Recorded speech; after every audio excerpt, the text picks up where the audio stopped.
السلام علیکم، کیا حال ہے آپ سب کے؟ امید کرتی ہوں خیریت سے ہوں گے آپ سب لوگ۔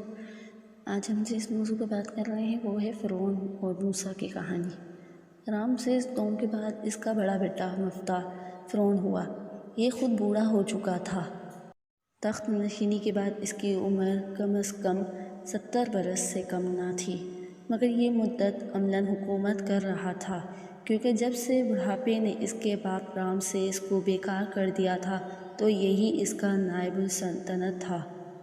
کہا جا سکتا ہے کہ رامسیس کی حکومت نے اپنے آخری زمانے میں جو کچھ کیا اس کا اصلی ذمہ دار یہی مفتاح تھا۔ مورخوں میں اختلاف ہے، مگر اکثر مورخوں کی مدلل رائے یہ ہے کہ مفتاح ہی فرعون موسیٰ تھا، مگر یہ بحث ایک الگ بات ہے جس میں حضرت موسیٰ علیہ السلام، بنی اسرائیل اور فرعون کے جھگڑوں کی تفصیل ہوگی۔ خوفناک دشمن کی یلغار کا حال سن کر بوڑھا فرعون بہت پریشان ہوا۔ 50 برس سے مصری قوم کی کوئی بھی لڑائی کوئی جنگی جوش سے خالی ہو چکی تھی۔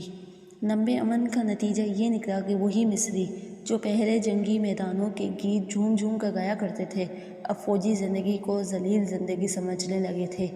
مگر فرعون کو دشمن سے مقابلہ کرنا ہی تھا۔ مصری دستاویزوں میں لکھا ہے کہ جب دشمن کی فوجیں بہت آگے بڑھ آئیں تو فرعون نہایت برہم ہوا۔ اس نے اپنی فوجی افسروں کو جمع کیا اور ان کے سامنے تقریر کی۔ فرعون کس قدر معزز تھا اور اپنے آپ کو انسانوں سے بہت اونچا جانتا تھا۔ فرعون نے ایک تقریر کی جس میں اس نے بتایا کہ میں ابھی تمہارے مالک کا فرمان سنانے والا ہوں اور میں تمہیں یہ سبق دیتا ہوں کہ میں وہی شانہ ذات ہوں جس سے تمہیں رزق پہنچتا ہے۔ میں اپنے سب دن اسی بات کی تلاش میں گزارتا ہوں جس سے تمہاری بھلائی ہو۔ تمہارا باپ ہوں۔ بتاؤ تم میں سے کوئی ایسا باپ ہے جو میری طرح اب تمہارے بچوں کو زندہ رکھتا ہو؟ تم ہو اور ہنسوں کی طرح تھر تھرا رہے ہو۔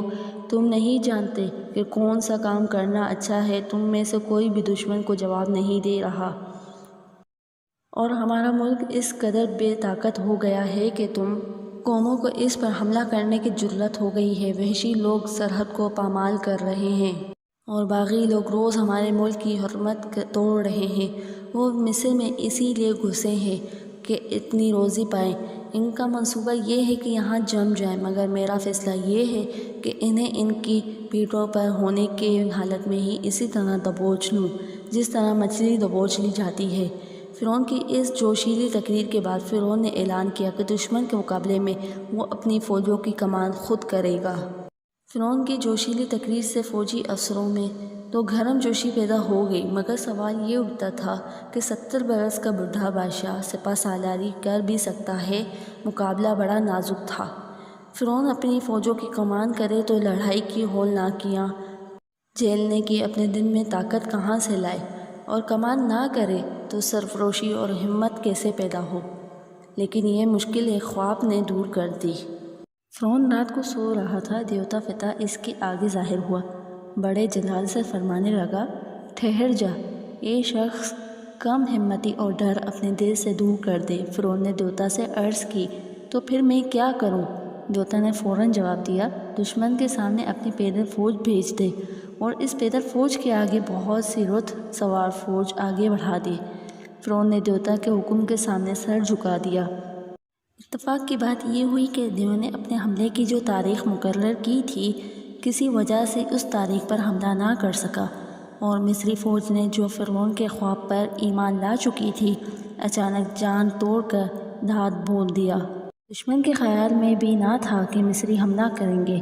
حملہ دیکھ کر لیبیا کی قوم کا بادشاہ اپنا سب کچھ چھوڑ کر بھاگ نکلا۔ اس کا بچنا مشکل تھا اگر رات نہ ہو گئی ہوتی۔ وہ اندھیرے گپ میں پیدل ہی نکل کھڑا ہوا۔ مصریوں نے بھگوڑے بادشاہ کی کل چھاؤنی لوٹ 6359 دشمن سپاہی مارے گئے اور چھوٹے بڑے جنرل بھی قید رہے۔ ہزاروں قیدی بھی ہاتھ آئے جنہیں فرعون نے اپنے ان سپاہیوں میں بانٹ دیا جنہوں نے لڑائی میں اپنی بہادری کا ثبوت دیا تھا۔ یہ بڑی فتح تھی، حالانکہ اتفاقیہ حاصل ہوئی تھی۔ فرعون مفتاح بڑے ہی کرفر سے اپنی راجدھانی میں واپس آیا اور دربار کے شاعر نے اس موقع پر ایک قصیدہ پڑھا۔ مفتاح نے دشمن کو شکست تو دے دی تھی، مگر یہ شکست فیصلہ کن نہ تھی، کیونکہ لیبیا میں دشمن کا پیچھا نہیں کیا گیا، اس لیے پھر اس کو تیار ہونے کا موقع مل گیا۔ لیکن ماننا پڑتا ہے کہ مفتاح کی یہ فتح بہت بڑی فتح تھی، اور اس فتح سے اس کا غرور پہلے سے کئی گنا زیادہ بڑھ گیا تھا۔